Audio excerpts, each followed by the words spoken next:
Hi, I'm Sandy Kemsley of column2.com. I'm here for the Tricytech blog with a new series of videos on finding and dealing with process pain points. Although this will be of interest to business analysts who are figuring out the as-is and to-be processes within an organization, I'll also touch on some implementation issues that will be of interest to my more technical listeners. Quite a bit of my work over the years has been helping companies with implementing business process improvement and automation within their organization. In this context, I've done everything from the business analyst role of figuring out how the processes work and how they should work, to the architect's role of designing how systems and processes fit together, to the developer's role of how this is actually implemented and rolled out. In this range of activities, that upfront part of determining the problems with the current processes and how to best improve and automate those is often the trickiest part. It's as much an art as it is a science, and it requires a combination of business knowledge, technology know-how, and a process improvement mindset. I'm often asked how I go about figuring out that part in improving an organization's processes. In other words, how do I find the organization's process pain points and determine what changes to make to ease that pain? My answer almost always starts with spreadsheets and email. I tend to analyze an organization's processes by walking around and talking to people who are actually doing the work, not just looking at documentation for the systems or processes or procedures. And every time I sit down beside an insurance claims manager or a customer service rep or a loans officer, I ask the same question: show me your spreadsheets and email. This might sound a little bit simplistic, but think about it. Business processes are made up mostly of calculations, decisions, and workflow. Every company has line of business systems that their employees work with. In insurance, there are underwriting, administration, and claims systems. In customer service, there are CRM systems. In loan, there's loan origination and administration systems. These systems almost always do the calculation part of business processes. And they may also do some of the decision and workflow part, but they almost always fall short of what people need them to do in those latter two areas. So instead, there will be a collection of other methods that happen outside of the line of business system to do some parts of the work, or to track certain activities, or hold data that isn't kept in the main systems. The most common implementation of these are the old office automation standbys: spreadsheets for storing data, doing calculations, email for workflow.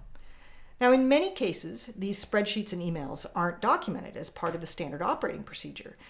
This creates a significant risk for the company. So, for example, what the audit reports state may not be what is actually happening.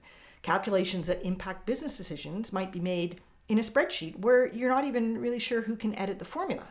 And workflow and oversight are dependent on people knowing who to include on an email chain, and there may not be an audit trail of who touched something at any particular point. So departments could even be performing entirely new processes that were never considered part of their responsibility and just doing it in spreadsheets and email outside of their line of business systems and outside of the purview of audit.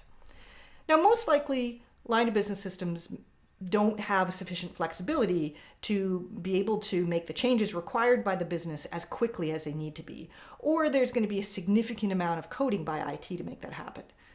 There could be a new business capability that's been added, and the system just can't be enhanced to support it. Or you could have work patterns, people in the workflow that aren't supported by the system, such as now you need to have case management instead of the sort of one and done transaction processing in order to handle some new functionality or capability. Or work distribution is more complex than just a simple round robin assignment that might be in the line of business system. So there are all sorts of scenarios where the line of business system just can't do what you need it to do in terms of either calculation, but more likely in terms of decisions and in terms of workflow or the processes. Now, I've talked a lot in the past of the video series about model-driven development, and the need for flexible processes and decisions is where model-driven development really saves the day. So if you look at automating your main business process with systems that use graphical process and decision models, it's going to be a lot easier to make changes and enhancement to those core systems and avoid the need for spreadsheets and email around them. Now, finding that spreadsheet and email usage in the core business processes doesn't necessarily tell you what the new process should look like. It just shines a light on where the problems are. So, in a lot of cases, the spreadsheets and emails were kind of added on in an incremental or ad hoc fashion. Might not actually be the best way to be doing that process. It's just the way that people have devised along the way. But once you have a spotlight on those areas where the problems exist, then you need to know where to focus your energy and look at how the work is being done now, and then what needs to change it in order to do it more effectively. I'm going to be following on in the next couple of videos, looking in particular at some exception cases that can happen within a mainstream line of business processing that most often result in things happening in spreadsheets and email. So tune in for the next couple of videos, and you'll be able to see some of drill down into some of the areas where this is of particular interest. So that's all for today. You can find more of my writing and videos on the TriSoTech blog or on my own blog at column2.com. See you next time.